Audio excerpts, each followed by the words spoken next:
And also, India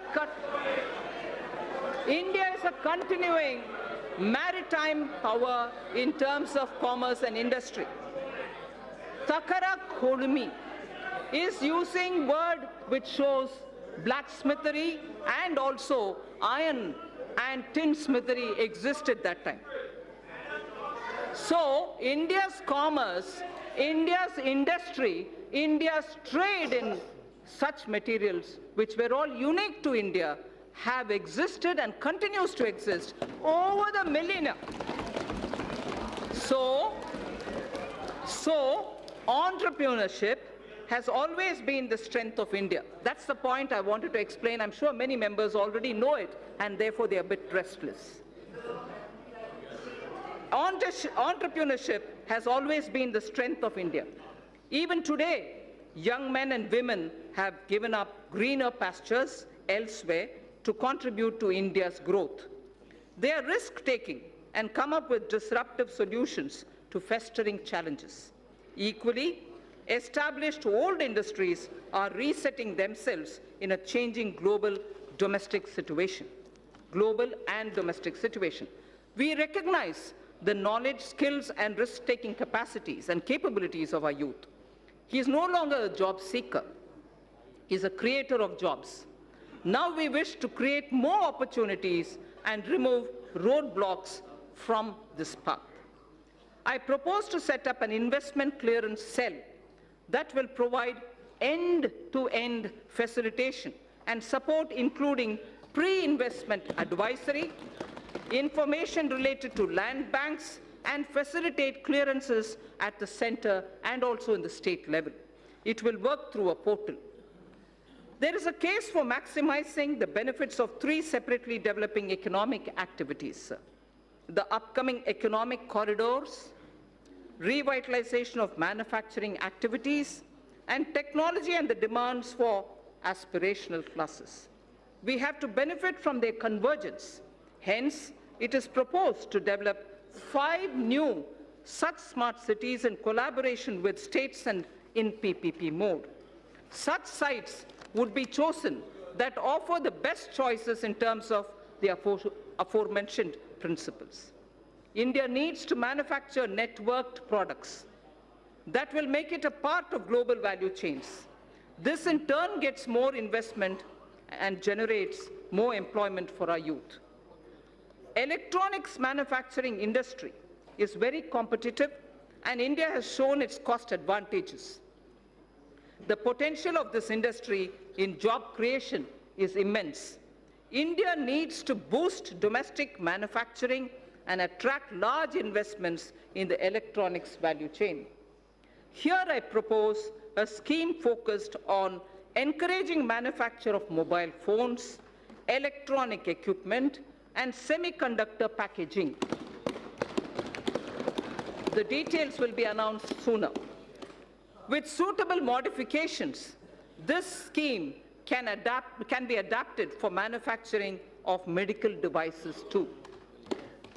India, sir, imports significant quantity of technical textiles worth $16 billion every year. To reverse this trend and to position India as a global leader in technical textiles, a national technical textiles mission is proposed with a 4-year implementation period from 2020-21 to 23-24 at an estimated outlay of 1,480 crores. Honorable Speaker, sir,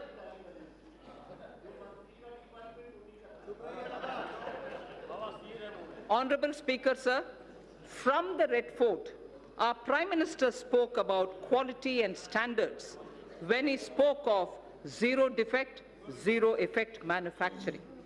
In September last year, I had called for a time-bound adoption by industry of all necessary mandatory technical standards and their effective enforcement. All ministries during the course of this year would be issuing quality standard order. So to achieve higher export credit disbursement, a new scheme, NIRVIC, is being launched, which provides for higher insurance cover, reduction in premium for small exporters, and simplified procedure for claim settlements. It is proposed to digitally refund to exporters. That was Nirvik. I'm coming to a different point now. It is proposed to digitally refund to exporters duties and taxes levied at the center, state, and local levels, such as electricity duties, VAT, the VAT, on fuel used for transportation, which are not getting exempted or refunded under any other existing mechanism. This scheme for reversion of duties and taxes on exported products will be launched from this year itself. Honourable Speaker, it is the vision of our Prime Minister that each district should develop as an export hub. Efforts of the centre and state governments are being synergized and institutional mechanisms are being created in order that every district becomes an export hub. Government e-marketplace, GEM, is moving ahead for creating a unified procurement system in the country for providing a single platform for procurement of goods, services, and works. It offers a great opportunity for medium and small and micro enterprises. 3.24 lakh vendors are already on this platform. It is proposed to take its turnover to 3 lakh crores. I propose to provide about 27,300 crores for development and promotion of industry and commerce for the year 2020-2021. So under economic development, the second point that I want to focus on is a very important point, and it is on infrastructure. Honourable Speaker, in his Independence Day speech of 2019, the Prime Minister has highlighted that 100 lakh crores would be invested on infrastructure for the next 5 years. As a follow-up measure, I had launched the National Infrastructure Pipeline on 31st December 2019 of 103 lakh crore worth projects. It consists of more than 6,500 projects across sectors and are classified as per their size and stage of development. These new projects will include housing, safe drinking water, access to clean and affordable energy, health care for all, world-class educational institutions, modern railway stations, airports, bus terminals, metro, railway transportation, logistics and warehousing, irrigation projects, etc. The National Infrastructure Pipeline envisions improving the ease of living for each and every individual citizen in the country. It will also bring in generic and sectoral reforms in development, operation and maintenance of these infrastructure projects. A huge employment opportunity exists for India's youth in construction, operation and maintenance of infrastructure.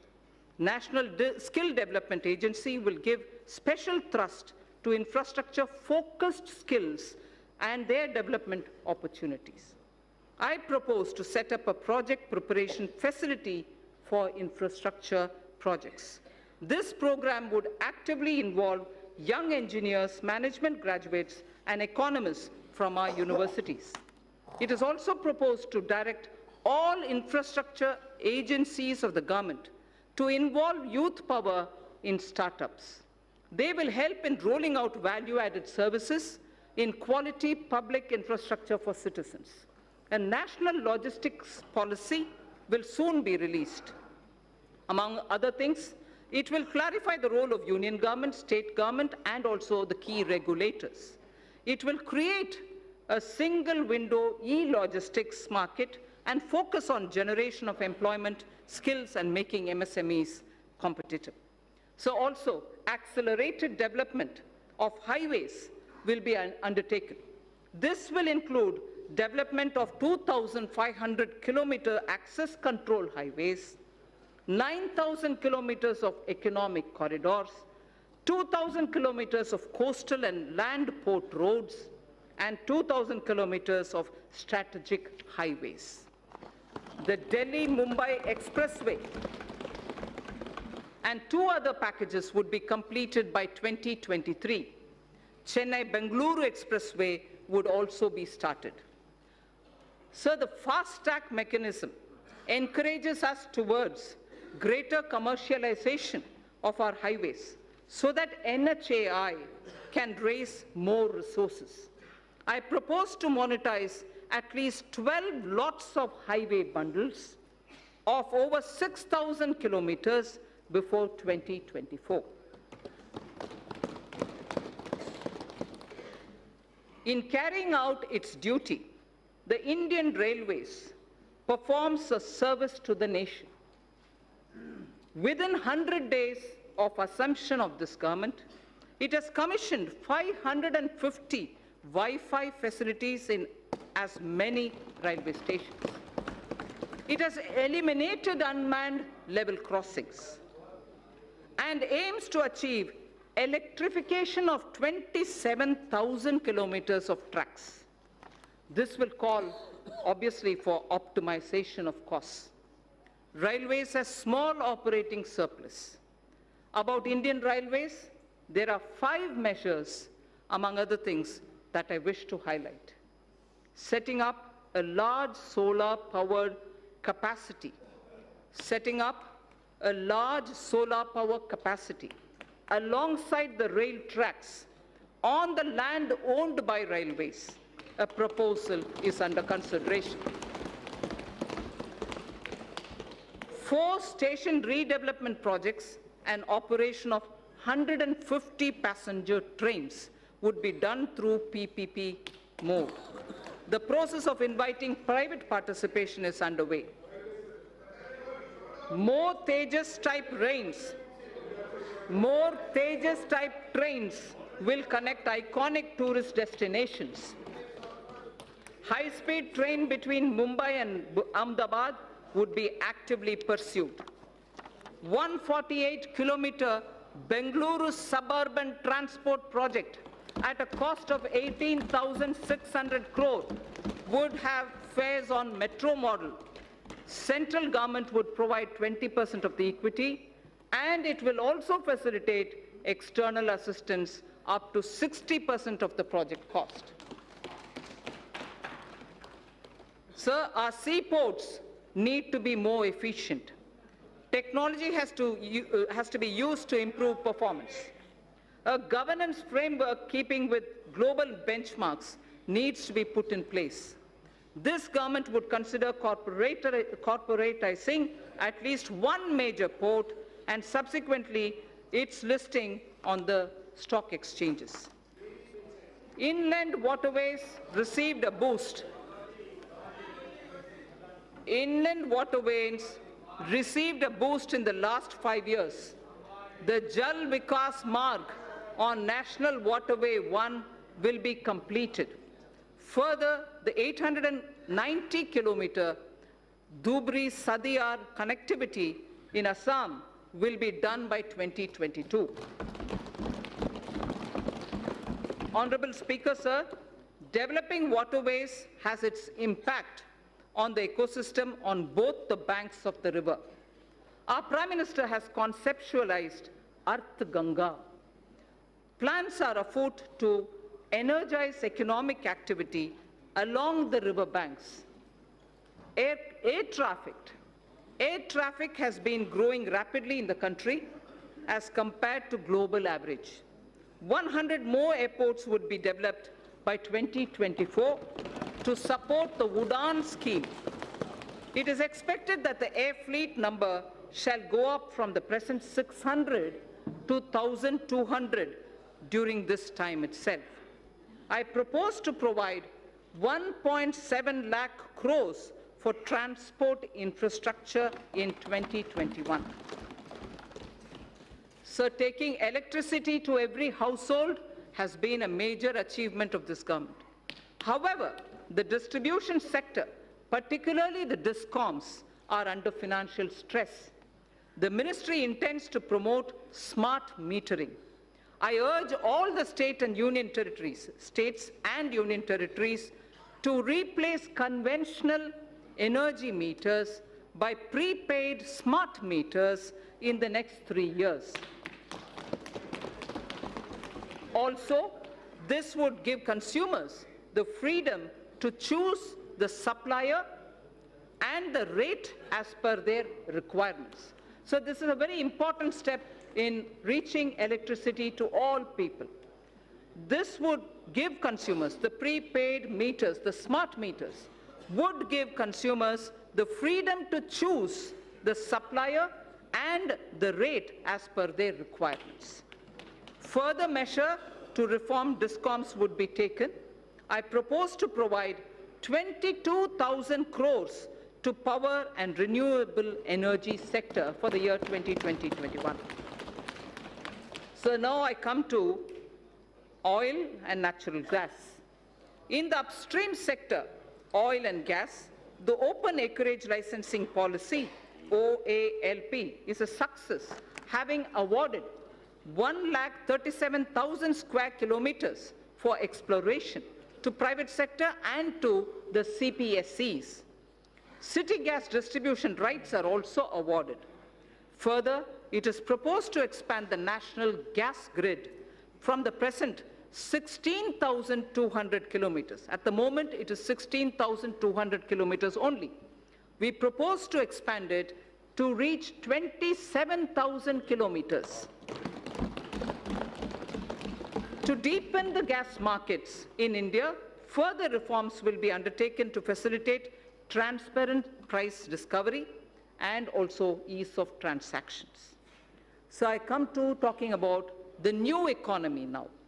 The new economy is based on innovations that disrupt established business models. Artificial intelligence, Internet of Things, 3D printing, drones, DNA, data storage, quantum computing, etc., are all rewriting the world economic order. India has already embraced a new paradigm, such as the sharing economy with aggregator platforms, displacing conventional businesses. Government has harnessed new technologies to enable direct benefit transfers and financial inclusion on a scale like never before. It's now a cliche, data is the new oil. And it is true that analytics, fintech, and Internet of Things are changing the way we deal with our lives. To take advantage of this, I propose to bring out soon a policy to enable private sector to build data center parks throughout the country. Building data center parks throughout the country. It will enable our firms to skillfully incorporate data in every step of their value chains.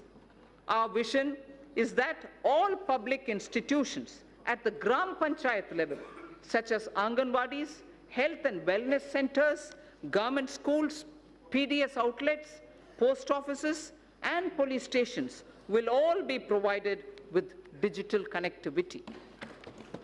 So, the fiber to home, FTTH, connections through BharatNet will link 100,000 Gram Panchayats this year itself. 1 lakh Gram Panchayats this year itself will be connected to the optical fiber FTTH program. It is proposed, therefore, to provide 6,000 crores to BharatNet program 2020-21. We need to expand the base for knowledge-driven enterprises. Intellectual property creation and protection will play an important role. Several measures are proposed in this regard, which will benefit the startups. A digital platform would be promoted that would facilitate seamless application and capture IPRs.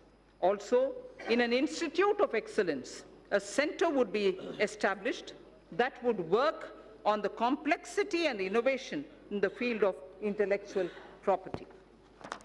Honorable Speaker, sir, knowledge translation clusters would be set up across the different technology sectors, including new and emerging sectors. For designing, fabrication, and validation of proof of concept, and further scaling up technology clusters, harboring such test beds and small-scale manufacturing facilities would be established. Mapping of India's genetic landscape is critical for next-generation medicine, agriculture, and for biodiversity management. To support this development, we will initiate 2 national-level science schemes to create a comprehensive database. The government proposes to provide early life funding, including seed fund, to support ideation and development of early-stage startups. So critical to our quantum technology. Quantum technology is opening up new frontiers in computing, communications, cybersecurity, with widespread applications. It is expected that a lot of commercial applications would emerge from theoretical constructs which are developing in this area. It is proposed to provide an outlay of 8,000 crores over a period of 5 years for the national mission on quantum technologies and application. India would probably be the 3rd biggest and pioneering nation if we are able to break into this technology of quantum technology related to computing and other applications. Sir, I come to the 3rd theme, the last theme in my part A, after which, of course, I will speak of a few others. Caring society. In our 3rd theme, we focus on women and child, social welfare, culture and tourism, and also on environment and climate change. Women and child and social welfare, sir. I am pleased to inform the House that Beti Bachao, Beti Padhao has yielded tremendous results. Gross enrollment. Sir, if you hear the data, I think it's important not to politicize issues related to women. Beti Bachao, Beti Padhao has yielded tremendous results. Gross enrollment ratio of girls across all levels of education is now higher than boys. At elementary level, it is 94.32% as against 89.28% for boys. At secondary level, it is 81.32% as compared to 78% for boys. At higher secondary level, girls have achieved a level of 59.70% compared to only 57.54% for boys. So girls are actually, under Beti Padhao, benefiting from the scheme. Health of mother.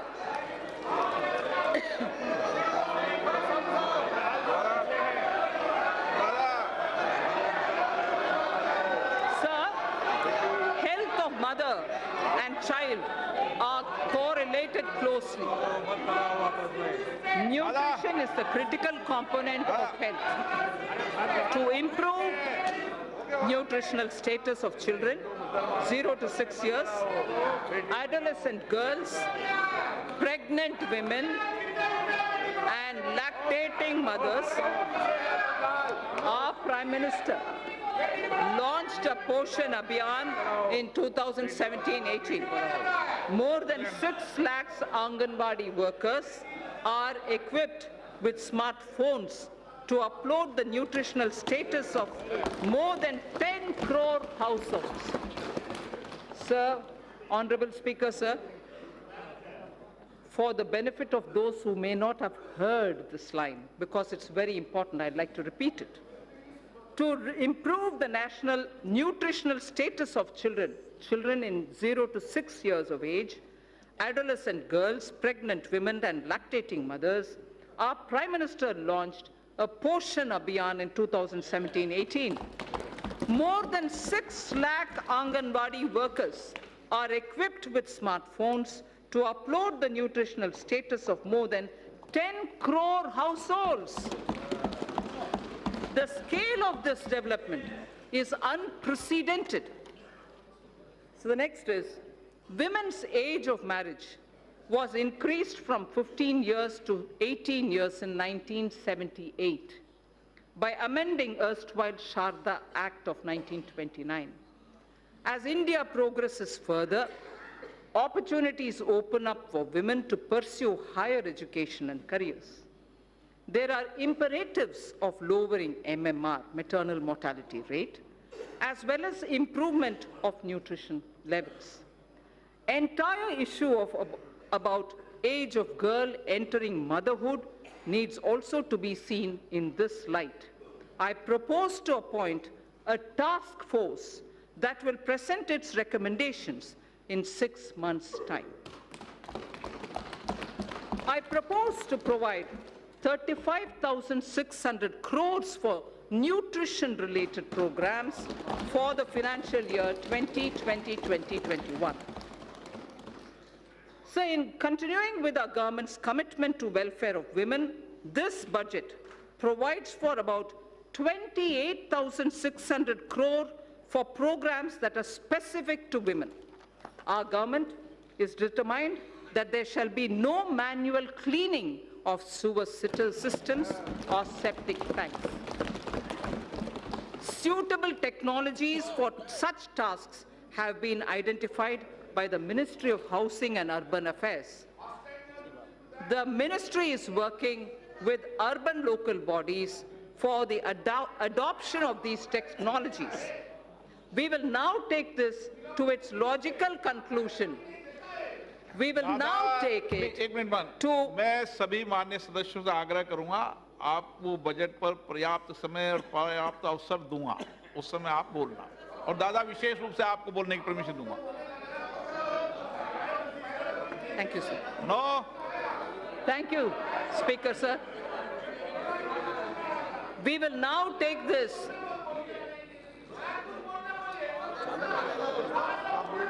We will now take this to its logical conclusion through legislative and institutional changes. Financial support for wider acceptance of such technologies will be provided. In furthering this government's commitment towards the welfare of scheduled castes and other backward classes, I propose a budget provision of about 85,000 crores for 2020-21 for scheduled castes and other backward classes. I repeat, I propose a budget provision of about 85,000 crores for 2020-21. In furthering the development and welfare of scheduled tribes, sir, I provide in the budget for the year 2020-21 an amount of 53,700 crores. For scheduled tribes, I repeat, we provide 53,700 crores. This government is mindful of the concerns of senior citizens and Divyang. Accordingly, an enhanced allocation of about 9,500 crore is being provided for 2020-21. So now I move to the second of the third topic theme that I have, which is culture and tourism. Our government proposes to establish an Indian Institute of Heritage and Conservation under Ministry of Culture. It shall have the status of a deemed university to start with. Acquisition of knowledge in disciplines such as museology and archaeology are essential for collecting and analyzing scientific evidence of such findings and for dissemination through high-quality museums.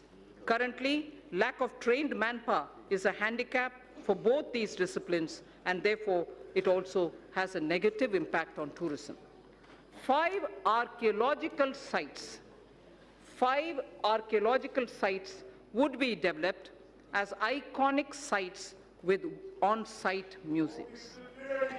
They are Rakhi Ghadi, Haryana; Hastinapur, Uttar Pradesh; Shiv Sagar in Assam; Dholavira, Gujarat. Adichanallur, Tamil Nadu. I repeat, 5 archaeological sites would be developed as iconic sites with on-site museums. They are Rakhigarhi, Haryana, Hastinapur, Uttar Pradesh, Shivsagar, Assam, Dholavira, Gujarat, and Adichanallur in Tamil Nadu. Our Prime Minister in January 2020 announced recuration of the Indian Museum in Kolkata, which is the oldest in the country.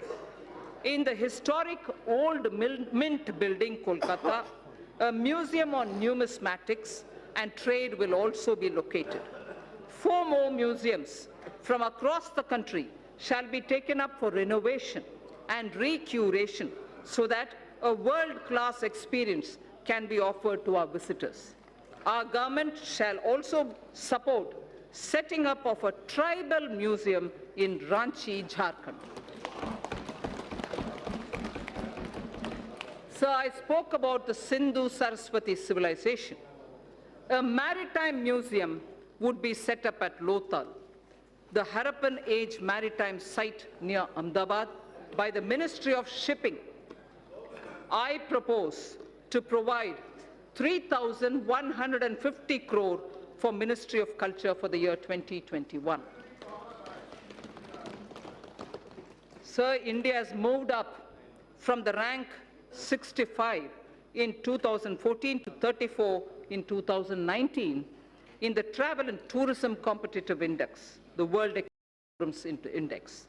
Foreign exchange earnings grew 7.4% to 1.88 lakh crores for the period January to November 2019 from 1.75 lakh crores. From 1.75 lakh crores, it has gone up to 1.88 lakh crores. Growth of tourism directly relates to growth and employment. States have a critical role to play.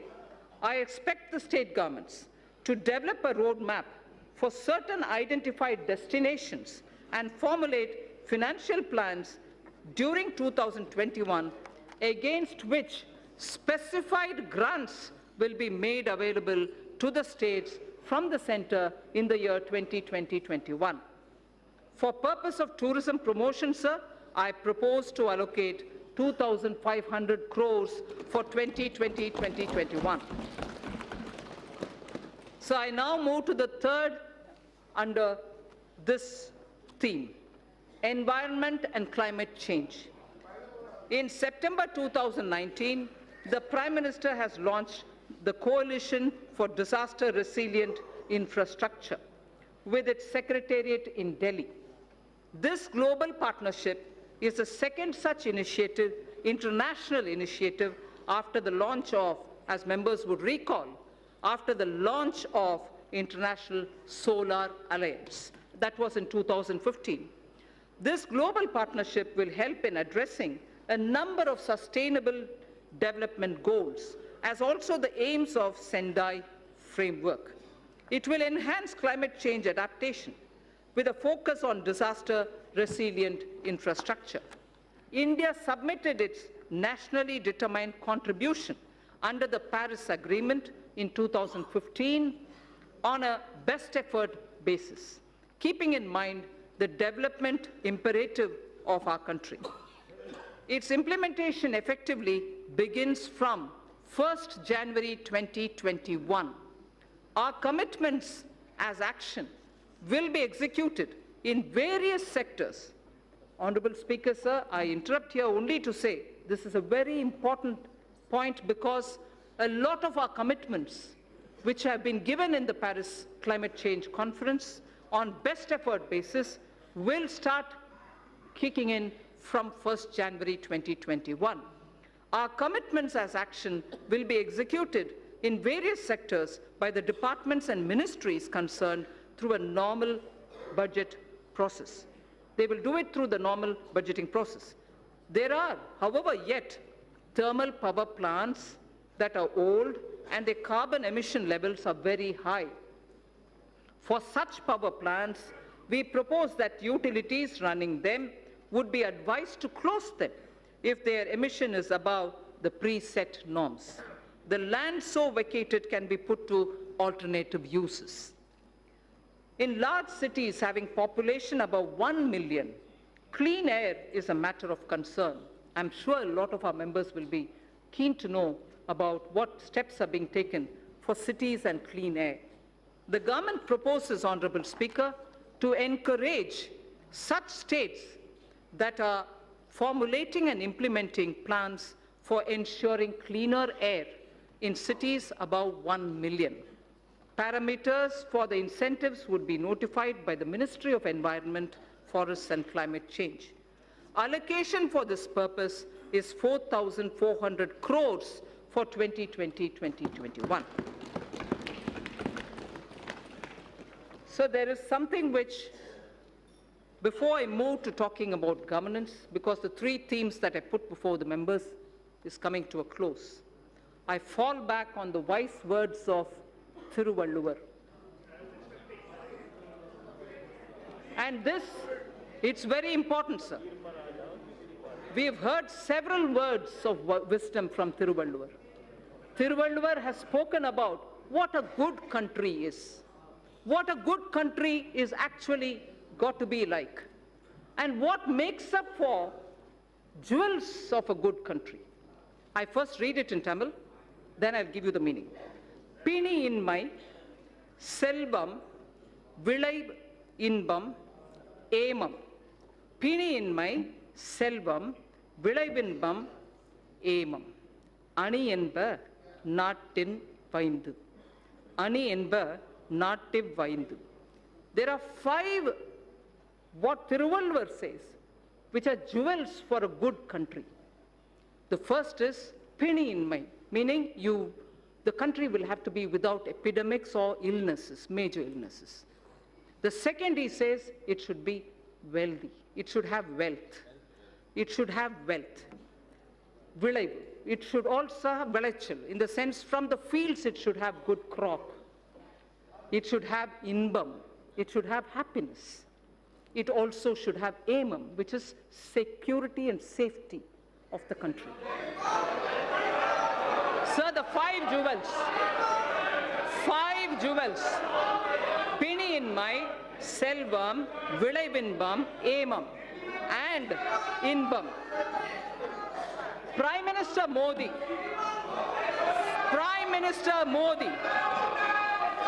Ayushman Bharat for health for all is Piniinmai. Selvam. Wealth creators will be respected in this country. Wealth creators will be respected in this country. Selvam. Vilaichal. Having good crop. Farmer PM Kisan. Doubling of income. Use of fertilizers and proper growth leads to surplus in horticulture, surplus in Tilhan, surplus now probably also in Dalhan. So the Prime Minister's program at health, at creating and giving respect for wealth creators and improving agricultural output and looking at ease of living, bringing happiness to people, and above all, the 5th, aimam, this country's national security. You have enough proof to say national security is the top priority of this government.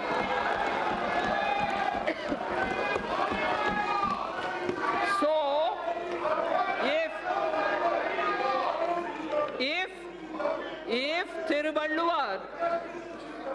if Thiruvalluvar, आपको कुछ होना चाहिए, तमिल में पढ़ा है, बैठ जाइए. That's right, sir.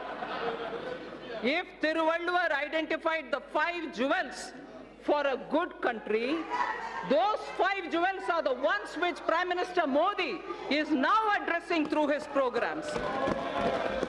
For health, Ayushman, for wealth creators, a respectable and honorable climate, good crops, happiness through ease of living, and national security. So, now with all that said, the bouquet of flowers which I would like to give every citizen with trust and faith, had flowers under aspirational India, had aspirational India, a set of flowers under aspirational India, had set of flowers under environment and economy and also commerce and industry. A third set of flowers was under the caring India, caring society that we want to have. Now this bouquet of flower is held by two hands, governance and other financial institutions. I speak about governance, sir, which is very important. Good governance is what is going to be giving faith to the people. Honorable Speaker, sir, all the while I have explained the color and composition of the bouquet of flowers, schemes and programs. They were grouped under aspirational India, economic development and caring India.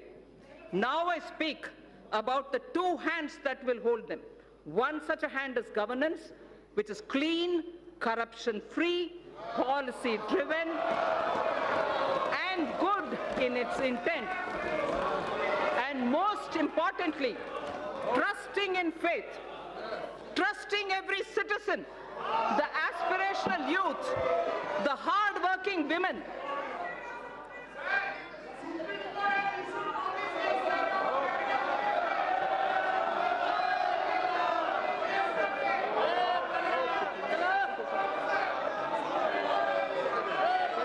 Honorable Speaker, sir, trusting every citizen, I repeat, trusting every citizen, the aspirational youth, the hard-working women, the risk-taking entrepreneur, the ever-hopeful and untiring farmer, or the wise and old senior citizen.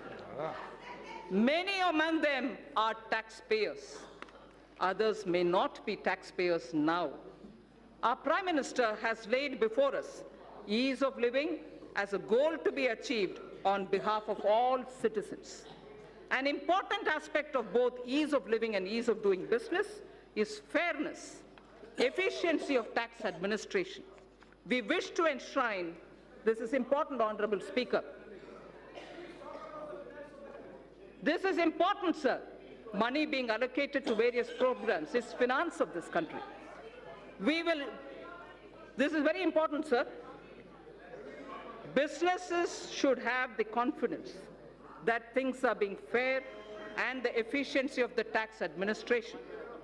We wish to enshrine in the statutes a taxpayer charter.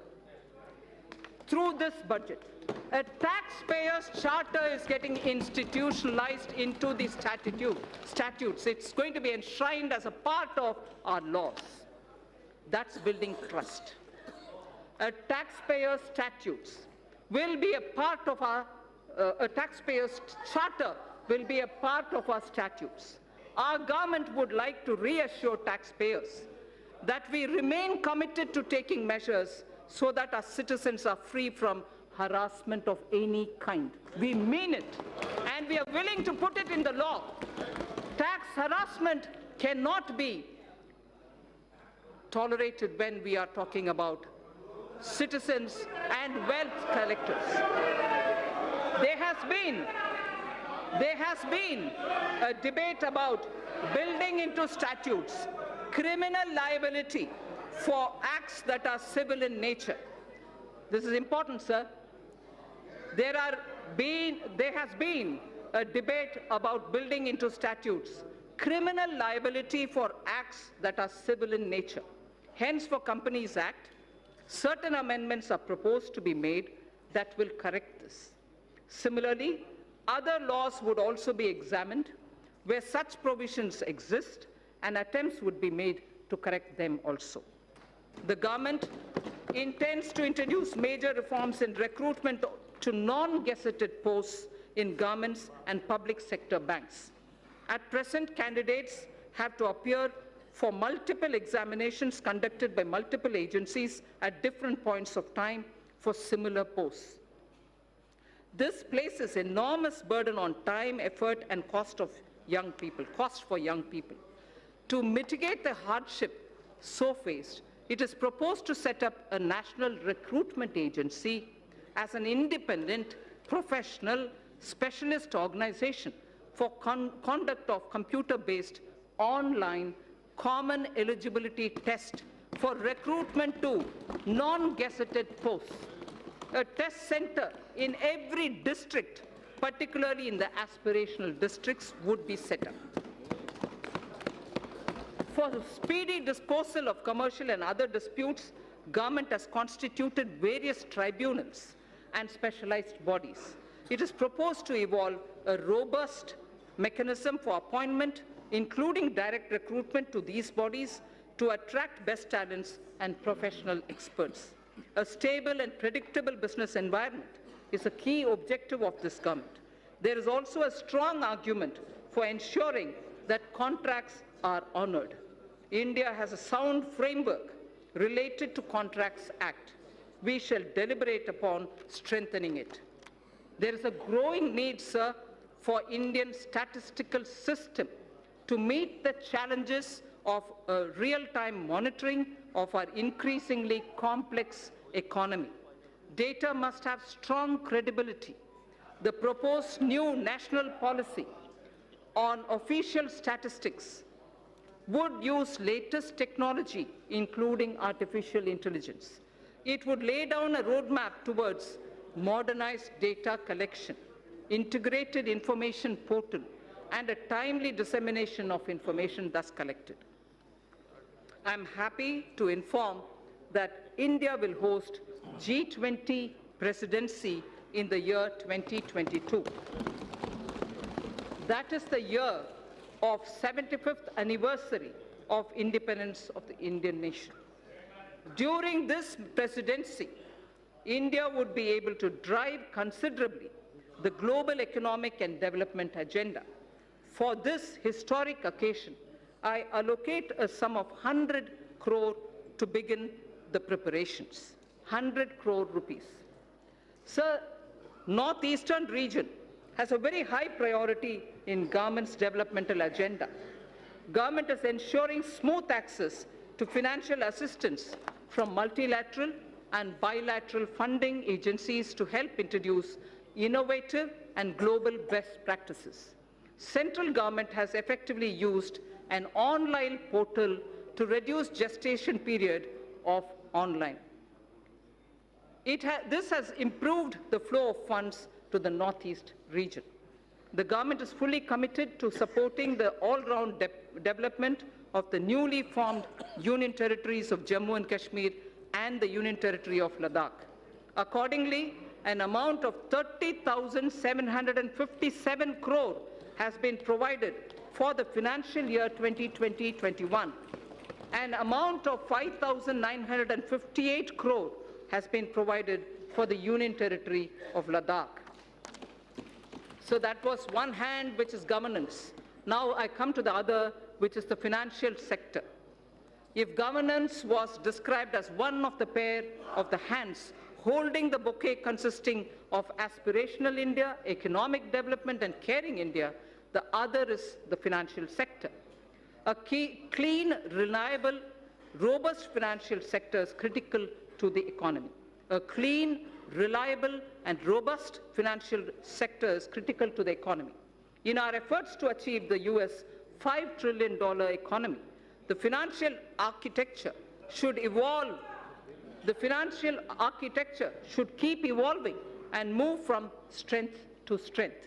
We had earlier approved consolidation of 10 banks into 4.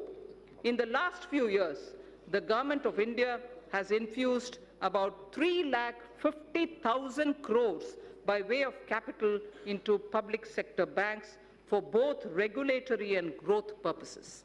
Governance reforms would be carried out in these banks so that they become more competitive. A few among them will be encouraged to approach capital market to raise additional capital.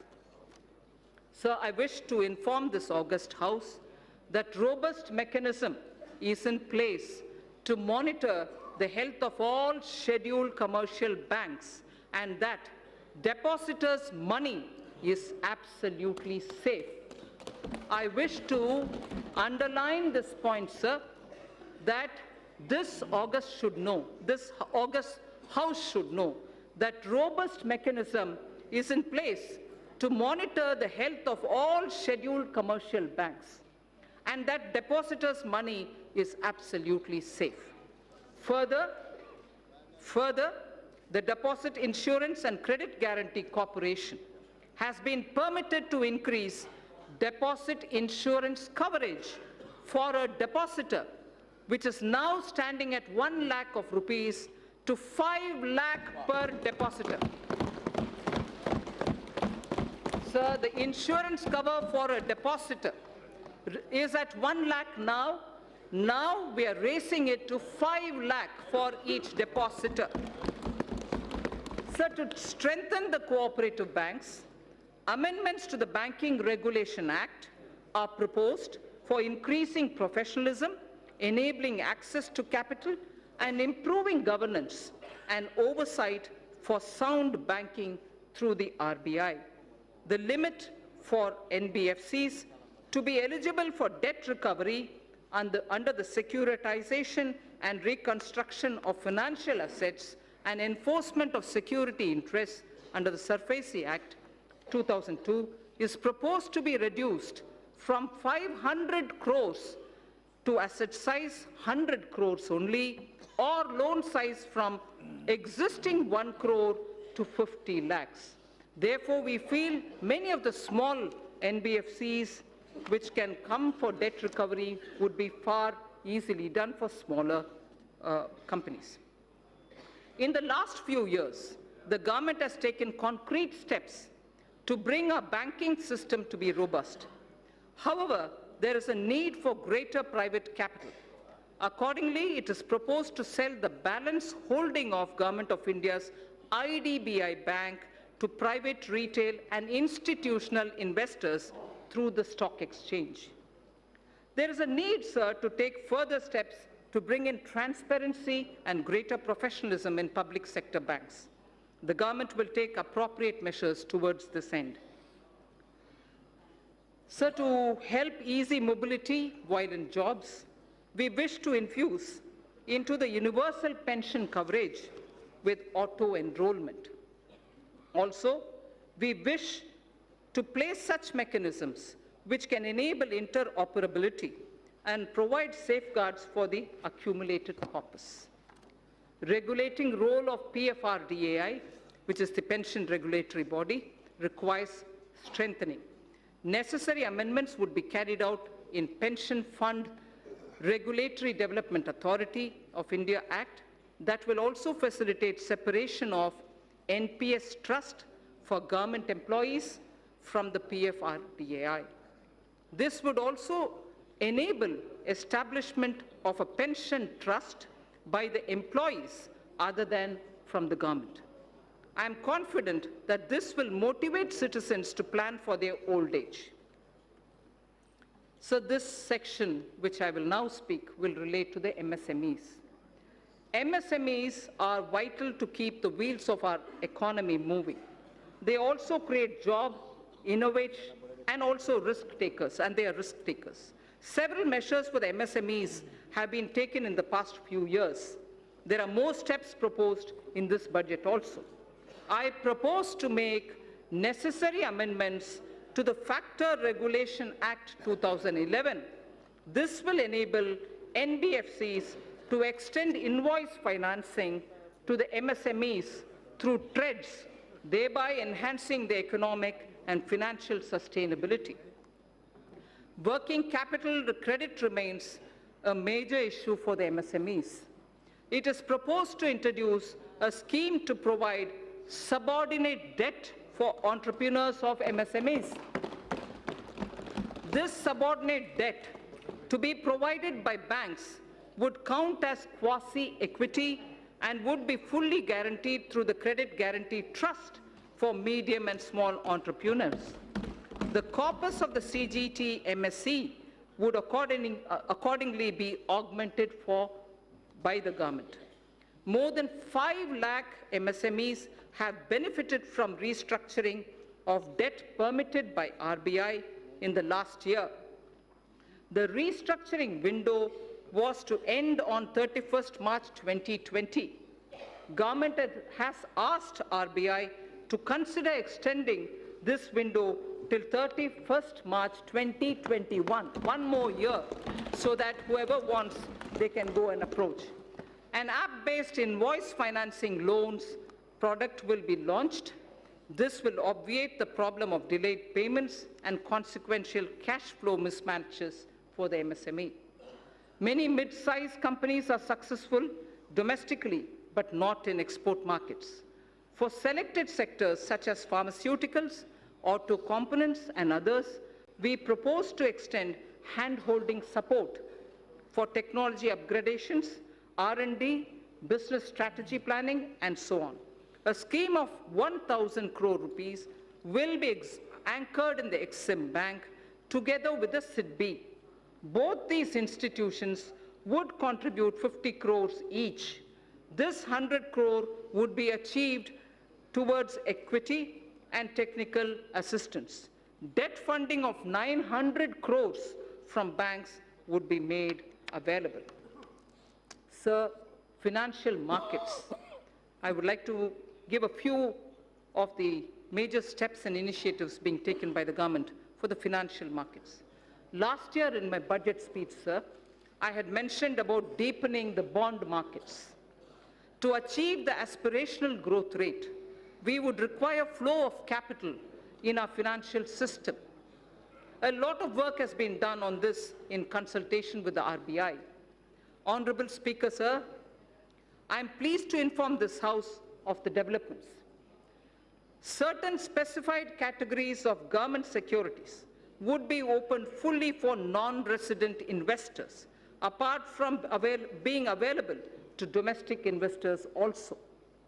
The limit for FPI in corporate bonds, currently at 9% of outstanding stocks, will be increased to 15% of the outstanding stock of corporate bonds. To improve investors' confidence and to expand the scope of credit default swaps, we propose to formulate a legislation to be placed soon before this House for laying down a mechanism for netting of financial contracts. The debt-based exchange-traded fund, the ETF, recently floated by the government was a big success. Government proposes to expand this by floating a new debt ETF consisting primarily of government securities. This will give retail investors access to government securities as much as giving an attractive investment for pension funds and long-term investors. So to address the liquidity constraints of the NBFCs and the HFCs, this was very much talked about between July and December last year, sir, 2019. Liquidity constraints was very frequently mentioned to us. So to address liquidity constraints of the NBFCs and the housing finance corporations, post the Union Budget 2019-20, the government formulated a partial credit guarantee scheme for the NBFCs. To further the support of providing liquidity, a mechanism would be devised. Government will offer support by guaranteeing securities that are so floated. Infrastructure financing. Government's commitment for investment in infrastructure was reiterated when 103 lakh crore national infrastructure pipeline projects were announced. I would also like to inform that about 22,000 crores of rupees has already been provided as support for infrastructure pipeline. On December 31st, if honorable members would recall, the national pipeline consisting of more than 6,500 projects were announced. 22,000 crore has already been provided as support to infrastructure pipeline. This would cater for equity support to infrastructure finance companies such as the IIFCL and a subsidiary which is of NIIF. So two institutions, IIFCL and the subsidiary of NIIF, take it. They would leverage it as permissible to create financing pipeline of more than 1 lakh crores. This would create a major source of long-term debt financing for infrastructure projects and fulfill a long-awaited requirement. Sir, the IFSC GIFT City has the potential to become a center of international finance as well as a center for high-end data processing. GIFT IFSC has an approved free trade zone for housing vaults. It already has 19 insurance entities, 40 banking entities. It has also provided for setting up of precious metals, testing laboratories for them, and refining facilities also. With the approval of the regulator, GIFT City would now set up an international bullion exchange in GIFT City IFSC as an additional option for trade by global market participants. This will enable India to enhance its position worldwide, create jobs in India, and will lead to better price discovery of gold. Sir, in the recent years, there has been a surge in trading volumes of Indian rupee in the offshore financial centers. The government and the RBI has taken various measures to permit rupee derivatives to be traded in the International Financial Services Center at GIFT City, Gujarat. So just a very quick word on disinvestment.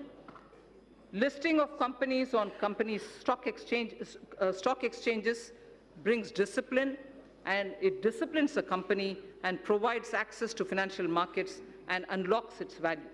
It also gives opportunity for retail investors to participate in the wealth so created. The government now proposes to sell a part of its holding in the LIC by way of initial public offer.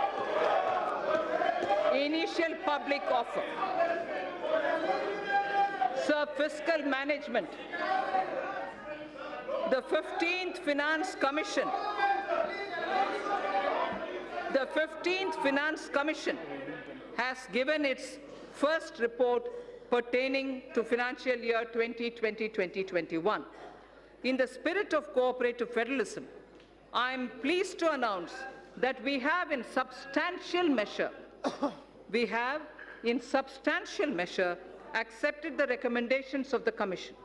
The Commission would submit its final report to the President during the latter part of the year for 5 years beginning 2021-22.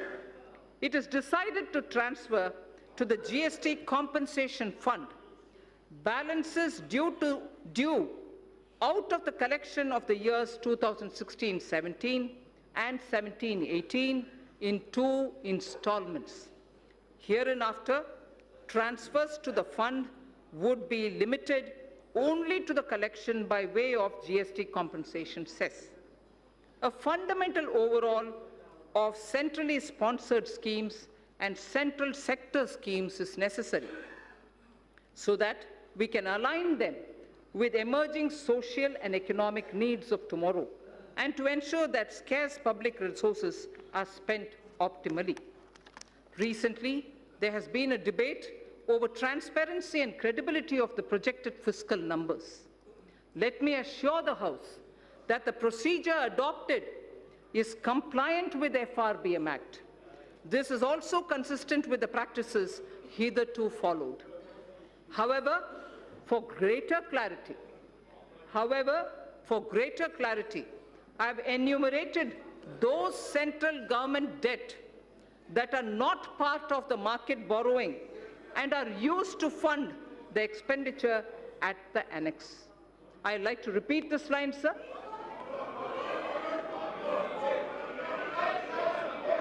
I'd like to repeat this line, sir. For greater clarity,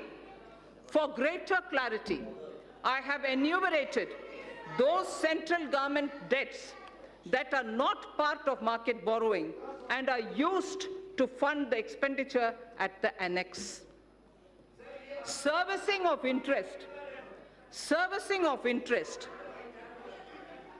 and repayment of these debts, servicing of interest and repayment of these debts as hitherto done are done out of Consolidated Fund of India. So now I come to some numbers. Revised estimates of expenditure for the financial year 2019-20 are at a level of 26.99 lakh crores, and the receipts are estimated at 19.32 lakh crores. We have estimated nominal growth of GDP for the year 2020-21 on the basis of trends available at 10%. Accordingly,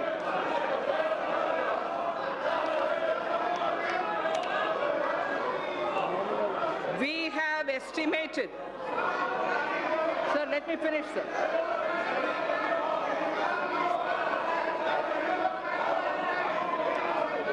So we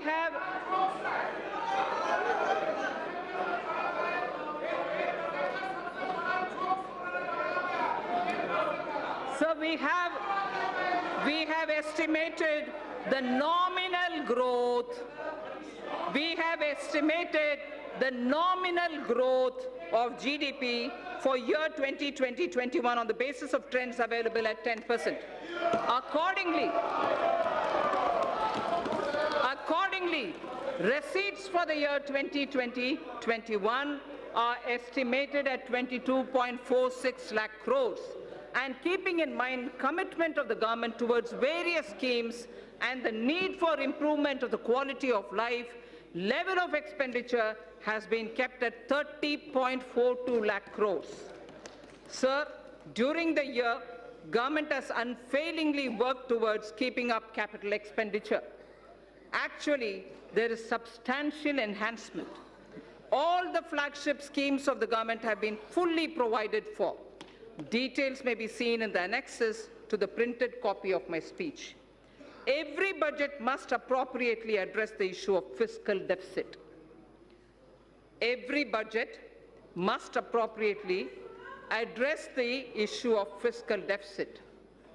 Recently, government has undertaken very significant tax reforms for boosting investment.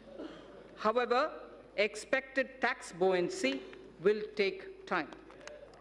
We estimate a fiscal deficit of 3.8% in RE 2019-20 and 3.5% for BE 2020-2021. This estimation is consistent with the government's abiding commitment to macroeconomic stability, and it comprises of A, 3.3 for year 2019-20 and 3 for the 2020-2021 budget estimate, and B, Section 4(2) of the FRBM Act, which provides for a trigger mechanism for a deviation from the estimated fiscal deficit on account of structural reforms in the economy with unanticipated fiscal implications. Therefore, I have taken a deviation of 0.5% consistent with the Section 4(3) of the FRBM Act, both for RE 2019-20 and BE 2020-21. Accordingly, the return path is being laid before the Parliament as a part of the medium-term fiscal policy cum strategy statement. This fiscal path commits us to the path of fiscal consolidation without compromising the needs of investment out of public funds. Accordingly, net market borrowings for the year 2019-20 would be 4.99 lakh crore, and for the year 2020-21, it would be 5.36 lakh crores. A good part, this is very important, sir, a good part of the borrowings of the financial year 2020-21 would go towards capital expenditure of the government that has been scaled up by more than 21%. As I had previously mentioned, another about 22,000 crores have already been allocated for equity to fund certain specified infrastructure finance companies who would leverage it manifold and provide much needed long-term finance for infrastructure sector. That should spur the growth impulses in the economy. So I would now move to part B of my speech.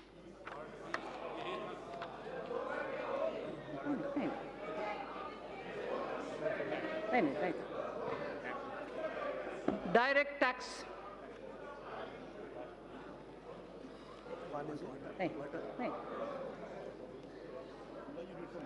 No, thanks. Sir, part B of my speech starts with direct tax, sir. Honorable Speaker, sir, our government has spearheaded radical fiscal measures to ensure that Indian economy continues to tread the path of high growth. There are times when countries are competing with each other like never before to become the most attractive destination for doing business. Therefore, to make sure that India stays globally competitive and a favored destination for investment, we took a bold historic decision of reducing the corporate tax rate for new companies in the manufacturing sector to an unprecedented level of 15%.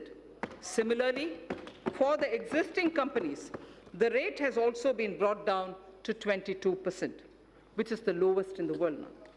This will enable companies to expand their businesses and make fresh investments in the coming future.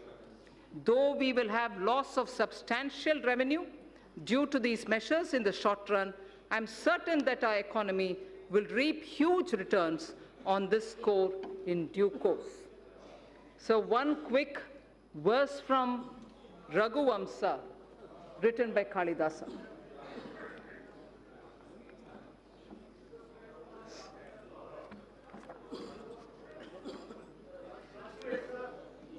Prajanam eva bhutyartham satabhyo balim agrahit.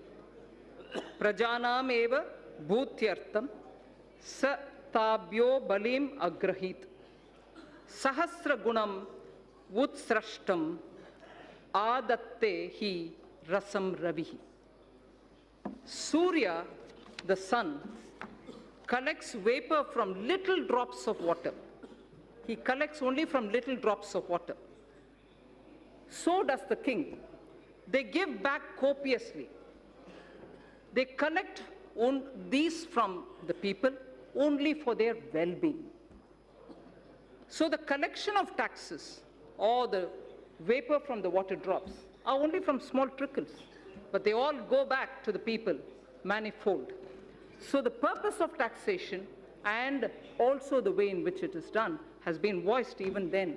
And this, in Raghuvamsa, refers to the Purvaja or the elders belonging to Ikshvaku dynasty, father of Ayodhyapati Rama, Dilipa, grandfather.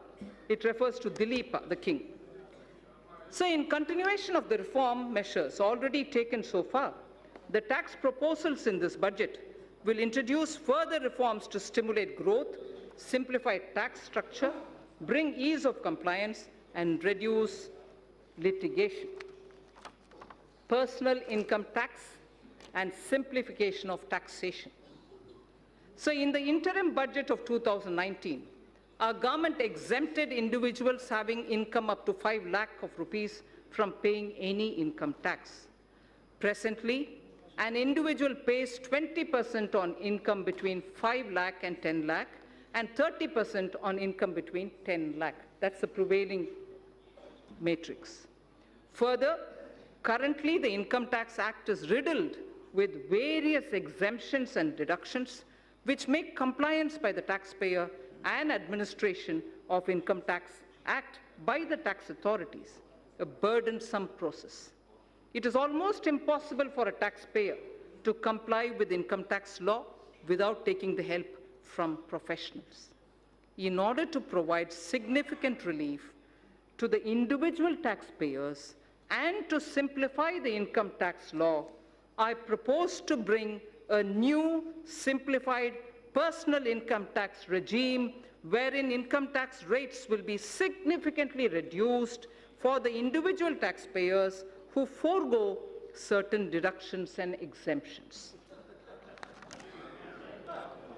Under the new regime, sir, an individual shall be required to pay tax at the reduced rate of 10% for income between 5 lakhs to 7.5 lakhs against the prevailing 20%. So anyone who's earning between 5 to 7.5 lakhs, sir, today pays 20%. We are now reducing it in the new regime, which is devoid of exemptions, to 10% only. So 20% comes down to 10%. Sir, the next example. For income between 7.5 lakhs to 10 lakhs, I earlier said about 5 to 7.5, now I'm saying about 7.5 to 10 lakh. So for income between 7.5 lakh to 10 lakh, he or she will pay at the reduced rate of 15% only against the current prevailing 20%. Sir, similarly, for the income between 10 lakhs to 12.5 lakhs, presently the tax is 30%. For income between 10 lakh to 12.5 lakh, the present prevailing rate is 30%. That is now being brought down to 20% only. Sir, the income between, I spoke about 10 to 12.5 lakhs. Now, 12.5 lakhs to 15 lakhs will be taxed. At the moment, 12.5 to 15 lakhs is taxed at 30%. Now, those earning between 12.5 lakhs to 15 lakhs will be charged at 25% only. Sir, incomes above 15 lakhs will be continued at 30%, but no exemptions at all. Those earning up to 5 lakhs shall not pay any tax either in the old regime or in the new regime. So the proposed tax structure will provide significant relief to taxpayers and more so to those in the middle class. I just want to very clearly read out 0 to 2.5 lakh, exempt now, will be exempt in the new scheme also. 2.5 lakhs to 5 lakhs, 5% now will be 5% in the new tax rate. 5 to 7.5 lakhs, 20% now will become 10% in the new rate. 7.5 to 10 lakhs, 20% now will be 15% in the new. 10 to 12.5 lakh, 30% now will now come to 20%. 12.5 to 15 lakh, 30% now, 25% in the new rate. Above 15 continues at 30%. In the new tax regime, sir, substantial tax benefit will accrue to a taxpayer depending upon the exemptions and deductions claimed by him. For example, just to make it clear, for example, a person earning 15 lakh of rupees in a year and not availing any deductions whatsoever will pay 1,95,000 as compared to 2,73,000 that is paying now in the old regime. So his tax burden shall be reduced by 78,000 rupees. That will be the reduction in the tax that he has to otherwise pay. Then this is the example of somebody who earns 15 lakhs. He would still be a gainer. He would still be a gainer in the new regime even if he was taking deduction of 1.5 lakh under various sections of Chapter 6A of the Income Tax Act under the old regime.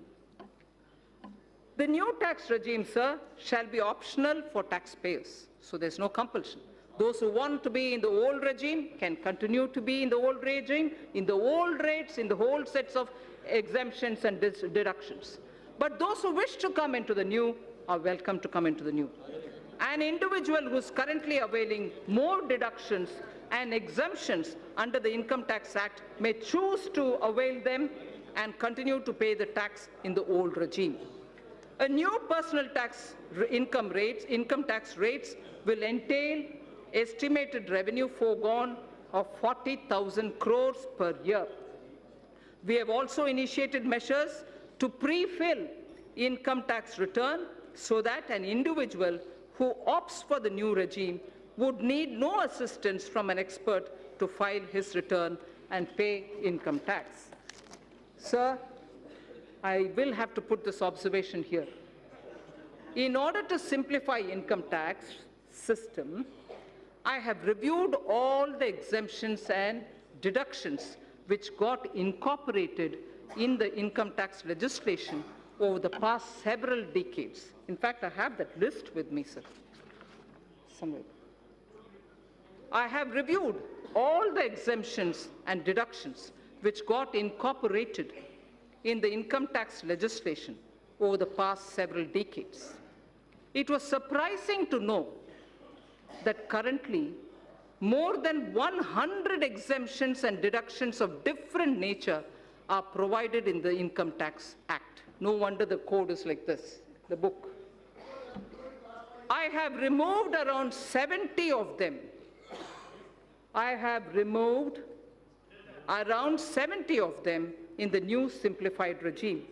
We will review and rationalize the remaining exemptions and deductions in the coming years, with a view to further simplifying the tax system and lowering tax rates.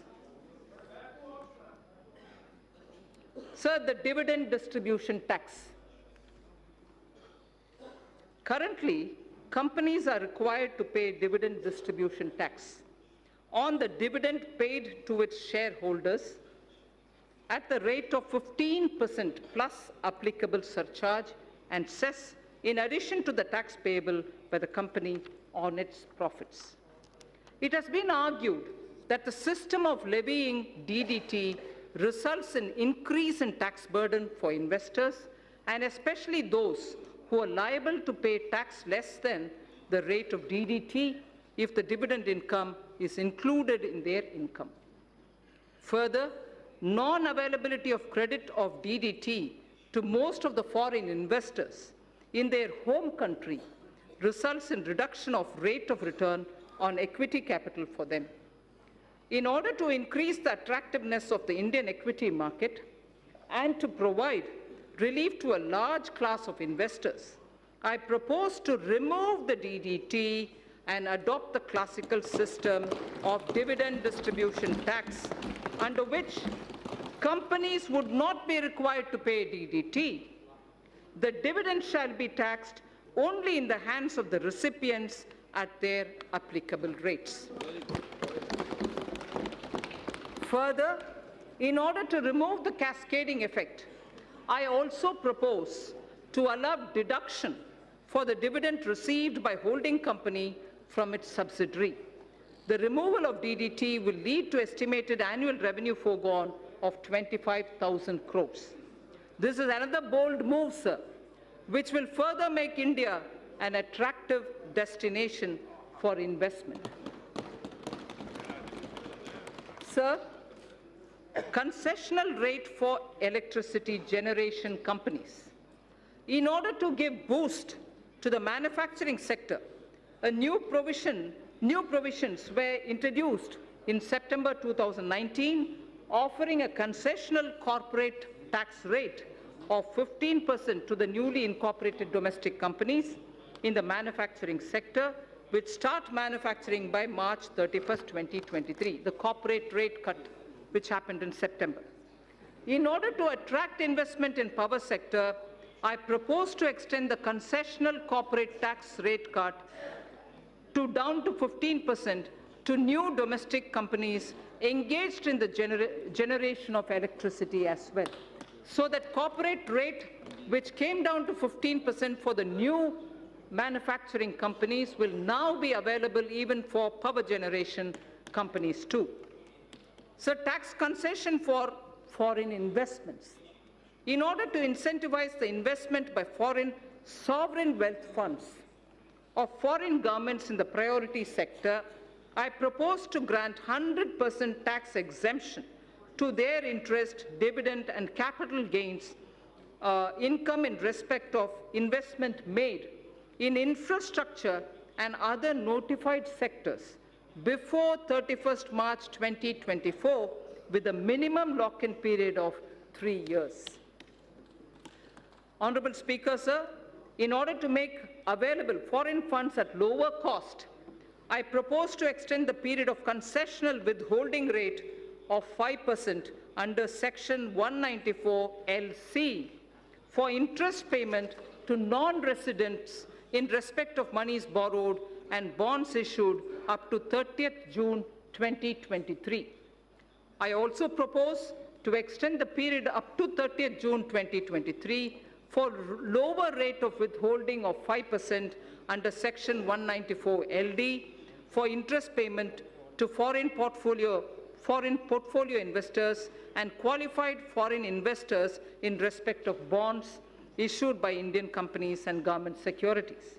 I further propose to extend the concessional rate of withholding of 5% under Section 194 LD to the interest payment made on the municipal bonds. In order to incentivize listing of bonds at IFSC exchange, I propose to further reduce the withholding rate from 5% to 4% on interest payment on the bonds listed on its exchanges. Startups. Startups have emerged as an engine of growth for our economy. Over the past year, our government has taken several measures to handhold them and support their growth. During their formative years, startups generally use Employee Stock Option Plan, the ESOP, to attract and retain highly talented employees. ESOP is a significant component of compensation for these employees. Currently, ESOPs are taxable as perquisites at the time of exercise. This leads to cash flow problem for the employees who do not sell the shares immediately and continue to hold the same for long term. In order to give a boost to the startup ecosystem, I propose to ease the burden of taxation on the employees by deferring the tax payment by 5 years or till they leave the company or when they sell their shares, whichever is the earliest. Further, an eligible startup having turnover of up to 25 crores is allowed a deduction of 100% of its profits for 3 consecutive assessment years out of 7 years. If the total turnover does not exceed 25 crore rupees. In order to extend this benefit to larger startups also, I propose to increase the turnover limit from existing 25 crores to 100 crores. Moreover, considering the fact that in the initial years, a startup may not have adequate profit to avail this deduction, I propose to extend the period of eligibility for claim of deduction from the existing 7 years to 10 years. So the corporate rate cut in September has led to a lot of cooperatives who are asking for level playing field. Cooperative societies play an extremely important role in our economy in facilitating access to credit, procurement of inputs, and marketing of products to their members. These cooperatives are currently taxed at the rate of 30% with surcharge and cess. As a major concession, and in order to bring parity between cooperative societies and corporates, I propose to provide an option to the cooperative societies to be taxed at 22% plus 10% surcharge and 4% cess with no exemption or deductions. Further, I also propose to exempt these cooperative societies from alternative minimum tax, the AMT, just like companies under the new tax regime are exempted from minimum alternative tax, the MAT. MAT for corporate tax, corporates were removed, and similarly now AMT for the cooperatives is also being moved. Medium and small and micro enterprises, the MSMEs. Currently, businesses having turnover of more than 1 crore rupees are required to get their books of accounts audited by an accountant. In order to reduce the compliance burden on small retailers, traders, shopkeepers who comprise the MSME sector, I propose to raise by 5 times the turnover threshold for audit from the existing 1 crore to 5 crore.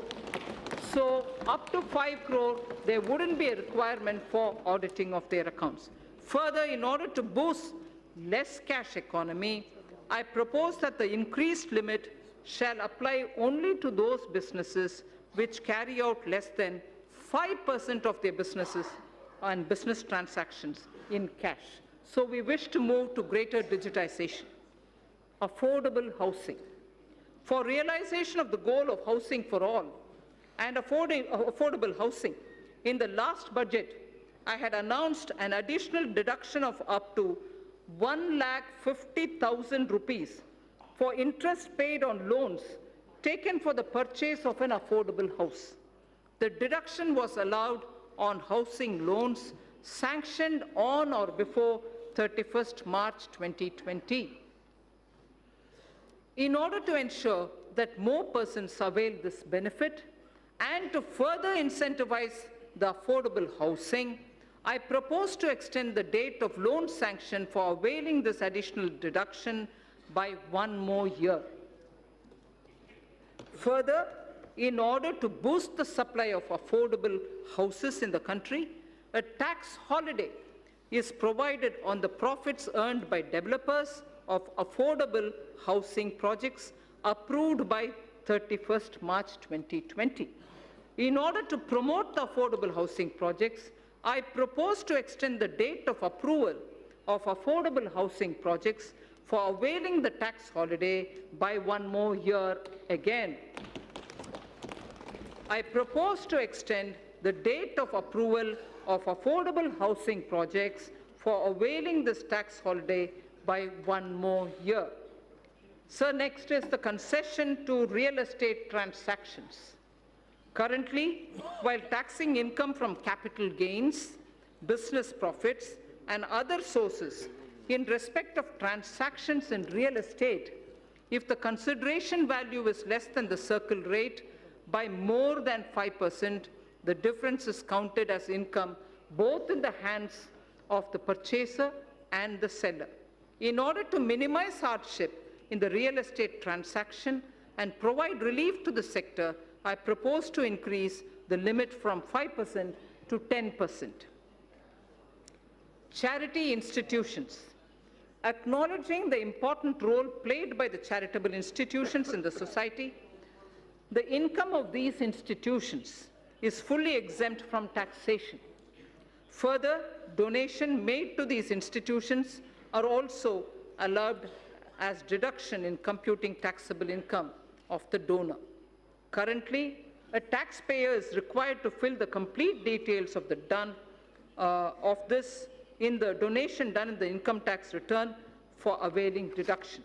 In order to ease the process of claiming deduction for donation, it is proposed to pre-fill the donee's information in taxpayer's return on the basis of information of donations furnished by the donee. This would result in hassle-free claim of deduction for the donation made by the taxpayer. Further, in order to claim the tax exemption, the charity institution have to be registered with the income tax department. In the past, the process of the registration was completely manual and scattered all over the country. In order to simplify the compliance for the new and existing charity institutions, I propose to make the process of registration completely electronic, under which a unique registration number shall be issued to all new and existing charity institutions. To facilitate the registration of the new charity institution, which is yet to start their charitable activities, I propose to allow them provisional registration of 3 years. Faceless appeals. Our government is committed to bringing in transformational changes so that maximum governance is provided with minimum government. In order to impart greater efficiency, transparency, and accountability to the assessment process, a new faceless assessment scheme has already been introduced. Currently, most of the functions of the income tax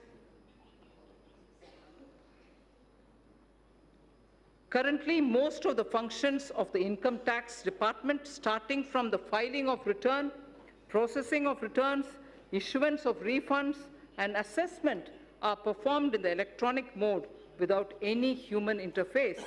In order to take the reforms initiated by the department to the next level and to eliminate human interface, I propose to amend the Income Tax Act so as to enable faceless appeal on the lines of faceless assessment. So faceless assessment was done, now faceless appeals will also be possible. Sir, Honorable Speaker, Vivad se Vishwas scheme. Vivad se Vishwas scheme. No dispute, but only trust scheme. If I can say it in English, no dispute, but trust scheme. Vivad se Vishwas scheme. Sir, in the past, our government has taken several measures to reduce tax litigations. In the last budget, Sabka Vishwas scheme was brought in to reduce litigation in indirect taxes. It resulted in settling over 1,89,000 cases. Currently, there are 4,83,000 direct tax cases. 4,83,000 direct tax cases pending in various appellate forums, Commissioner of Appeals, Income Tax Appellate Tribunal, High Court, Supreme Court, and so on. This year, I propose to bring a scheme similar to the indirect tax Sabka Vishwas scheme for reducing the litigation even in the direct taxes. Under the proposed Vivad se Vishwas scheme, a taxpayer would be required to pay only the amount of disputed tax and will get complete waiver of interest and penalty provided he pays by 31st March 2020. Those who avail this scheme after 31st March 2020 will have to pay some additional amount, but even then they can come in. The scheme will remain open till 30th June 2020. So the first thing is 31st March 2020, where you just pay the disputed tax amount, no penalty, no interest. In case you don't do it before that, you move over to 30th June, but where you pay some additional amount. Taxpayers in whose cases appeals are pending at any level can benefit from this scheme. I hope that taxpayers will make use of this opportunity to get relief from vexatious litigation process. So, losses of merged banks.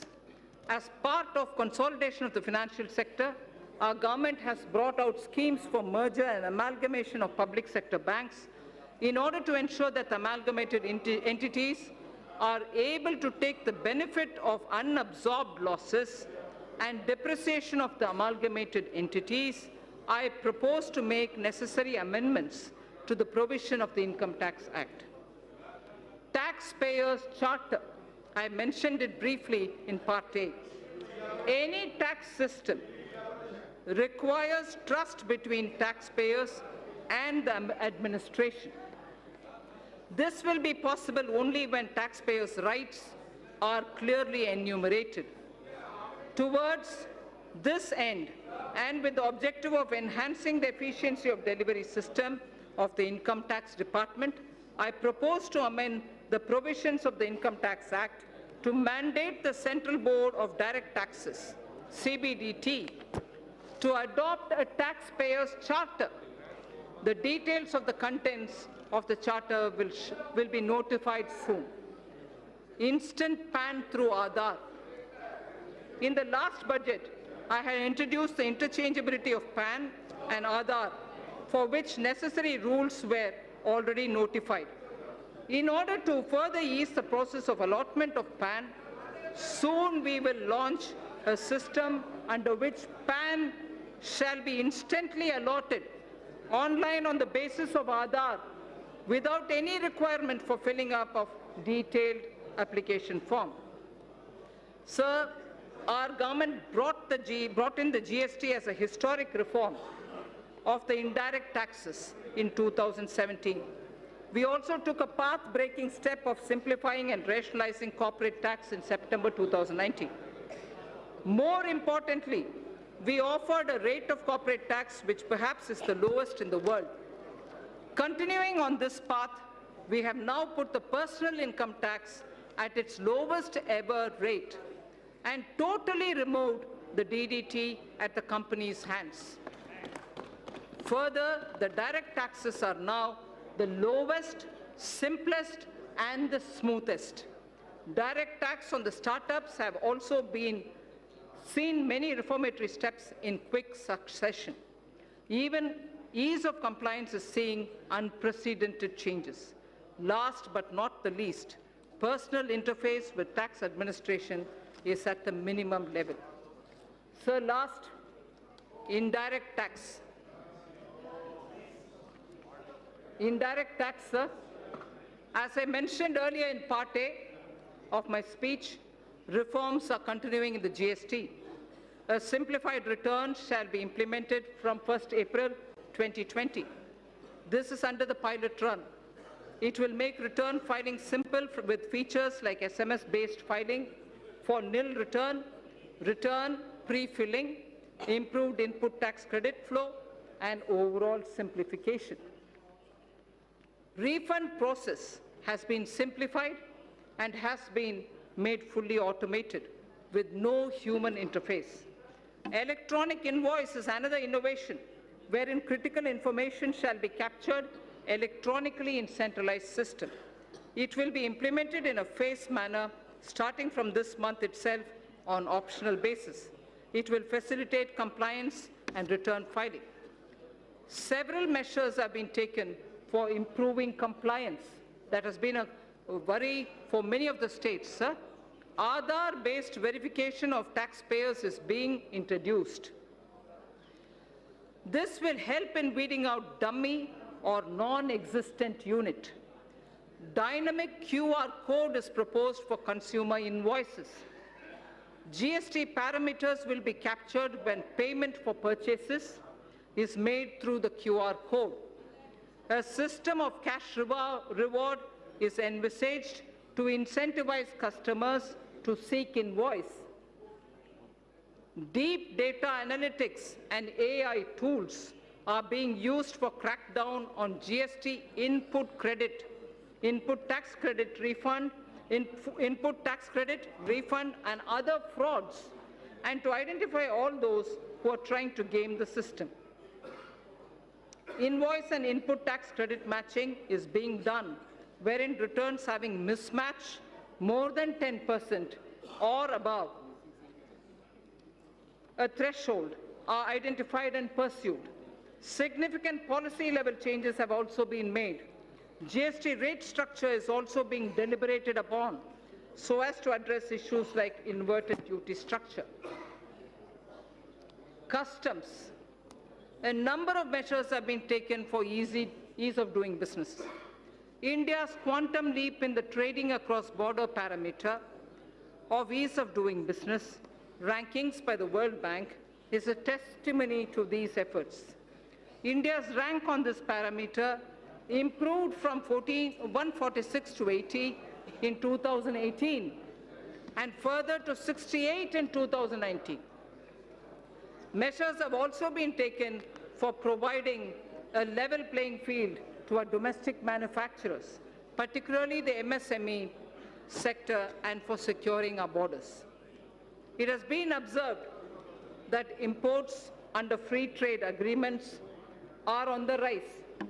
Undue claims of FTA benefits have posed threat to domestic industry. Such imports require stringent checks. In this context, suitable provisions are being incorporated in the Customs Act. In the coming months, we shall review rules of origin requirements, particularly for certain sensitive items, so as to ensure that FTAs are aligned to the conscious direction of our policy.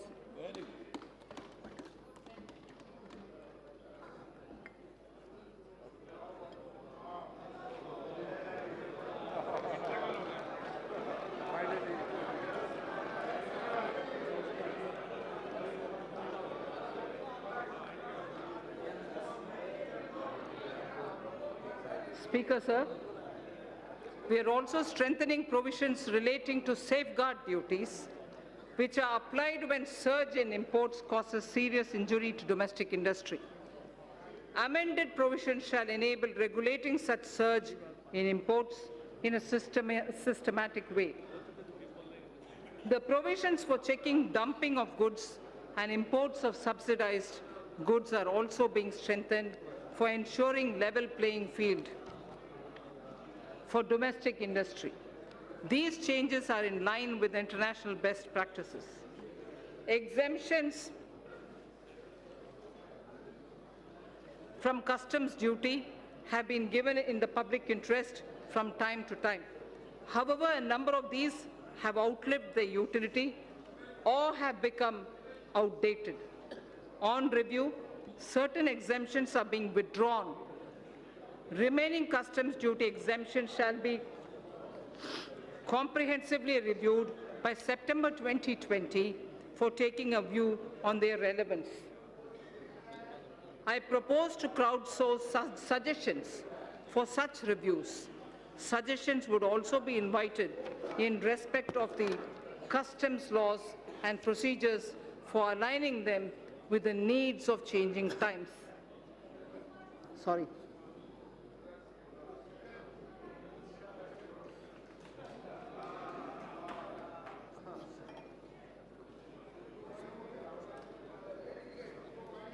Labor-intensive sectors in MSME are critical for employment generation.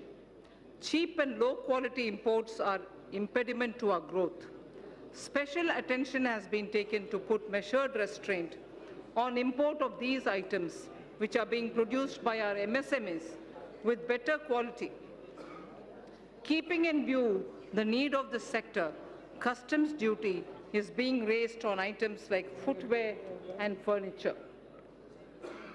Our policy of Make in India has started giving dividends. Need more water.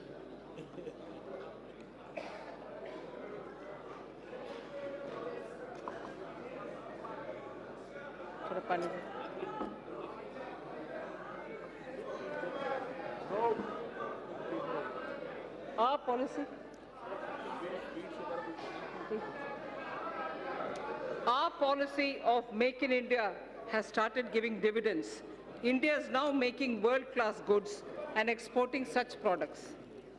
We have made considerable progress in medical equipments too. Thank you. We have made considerable progress in medical equipment too. Till a few weeks back, we were dependent on imports for medical equipment. Now, not only we are manufacturing medical equipment, but also exporting them in large quantities. This sector deserves further fillip. Government has also been committed to provide health services to all. Ayushman Bharat has made it possible to achieve the twin objectives of giving impetus to the domestic industry and also to generate resources for health services. I propose to impose a nominal health cess by way of duty of customs on the imports of medical equipment, keeping in view that these goods are now being made significantly in India.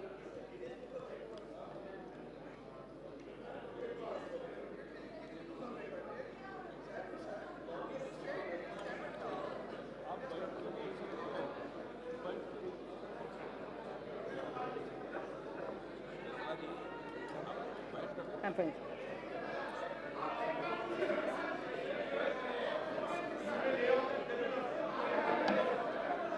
No. There are only 2 more pages. To achieve the twin objectives of giving impetus to the domestic industry and also to generate resources for health services,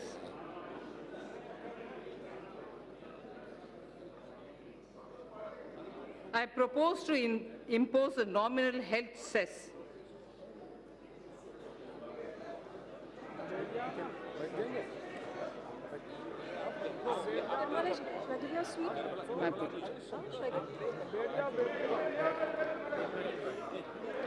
In case you feel like having a sweet, just take something. So No, I'm for a sweet one. I propose to impose a nominal health cess by way of duty of customs on the import of medical equipment. Keeping in view that these goods are now being made significantly in India, the proceeds of this cess shall be used for creating infrastructure. So I think I will lay the rest of the pages, sir. Please consider as read. Thank you.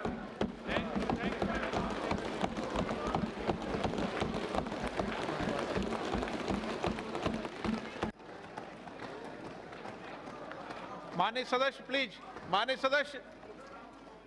सदस्य please अपने अपने स्थान बैठे आप।